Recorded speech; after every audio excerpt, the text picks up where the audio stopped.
मैं डॉक्टर राम कुमार सिंह हिंदी कक्षा में आप सभी का स्वागत करता हूं। केंद्रीय माध्यमिक शिक्षा बोर्ड नई दिल्ली द्वारा कक्षा द्वादश के लिए निर्धारित पाठ्यपुस्तक आरोह भाग 2 के गद्य खंड के अंतर्गत बाजार दर्शन पाठ का प्रश्नोत्तर पर प्रकाश डाल रहा हूं। आप सभी एकाग्रता एवं तल्लीनता के साथ सुनेंगे।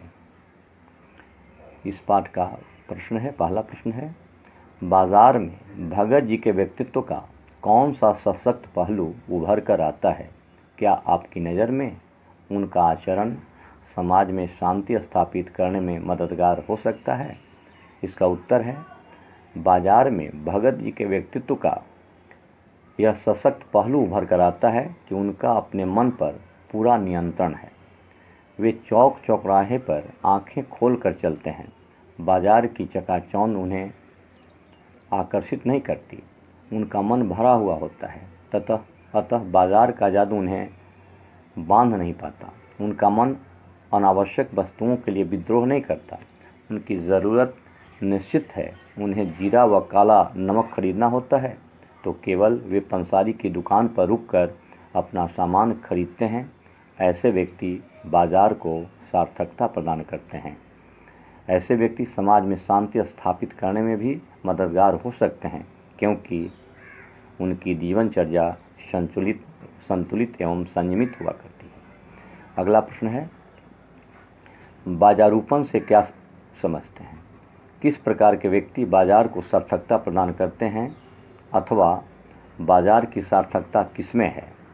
उत्तर है इसका, बाजारूपन से तात्पर्य है दिखावे के लिए बाजार का उपयोग करना। बाजार कपट व छल से निरर्थक वस्तुओं की खरीद फरोख्त दिखावे व ताकत के आधार पर होने लगती है, जो बाजार का बाजारूपन बढ़ जाता है। क्रय शक्ति से संपन्न खाली मन वाले व्यक्ति बाजारूपन को बढ़ाते हैं। इस प्रवृत्ति से बाजार को सच्चा लाभ नहीं मिलता, शोषण की प्रवृत्ति भी बढ़ने लगती है। वे व्यक्ति जो अपनी आवश्यकताओं के बारे में निश्चिंत होते हैं, बाजार को सार्थकता प्रदान करते हैं। बाजार का कार्य मनुष्य की ज़रूरतों को पूरा करना है। ज़रूरत का सामान मिलने पर बाजार सार्थक हो जाता है। यहाँ परचेजिंग पावर का प्रदर्शन भी नहीं होता। अगला प्रश्न है, बाजार किसी लिंग, जाति, धर्म या क्षेत्र नहीं देखता, वह देखता है सिर्फ उसकी क्रय शक्ति को। इस रूप में वह एक प्रकार से सामाजिक समता की भी रचना कर रहा है। आप इसे कहाँ तक सहमत हैं? इसका उत्तर है, यह बात बिल्कुल सही है कि बाजार किसी का लिंग, जाति, धर्म या क्षेत्र नहीं देखता। वह सिर्फ ग्राहक की क्रय शक्ति को देखता है। उसे इस बात से कोई मतलब नहीं है कि खरीदार औरत है या मर्द, वह हिंदू है या मुसलमान, उसकी जाति क्या है, वह किस क्षेत्र विशेष का है। बाजार में उसी को महत्व मिलता है जो अधिक खरीद सकता है। यहाँ हर व्यक्ति ग्राहक होता है। इस लिहाज से यह एक प्रकार से सामाजिक समता की भी रचना कर रहा है। आज जीवन के हर क्षेत्र में, चाहे नौकरी हो, राजनीति हो, धर्म हो आदि में भेदभाव है, लेकिन ऐसे में बाजार हर एक को समान मानता है। यहाँ किसी से कोई भेदभाव नहीं किया जाता, क्योंकि बाजार का उद्देश्य सामान बेचना होता है। अगला प्रश्न है,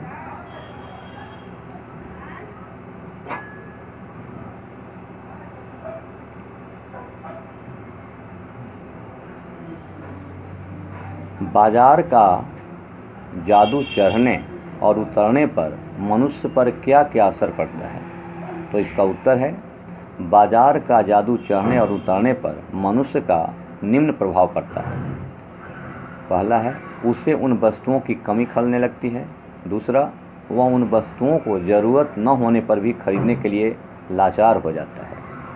तीसरा, वस्तुएं खरीदने पर उनका जो अहंकार है वह संतुष्ट हो जाता है। अगला, खरीदने के बाद उसे पता चलता है कि जो चीज़ें आराम के लिए खरीदी थीं वे सुख में खलल डालती हैं। अगला, उसे खरीदी हुई वस्तुएं अनावश्यक लगती हैं। और अगला है, बाज़ार में आकर्षक वस्तुएं देखकर मनुष्य उनके जादू में बन जाता है। तो यह है बाजार का चढ़ने और उतरने पर मनुष्य का प्रभाव। तो आज इतना ही। शेष प्रश्नों का उत्तर मैं अगली कक्षा में दूंगा। धन्यवाद।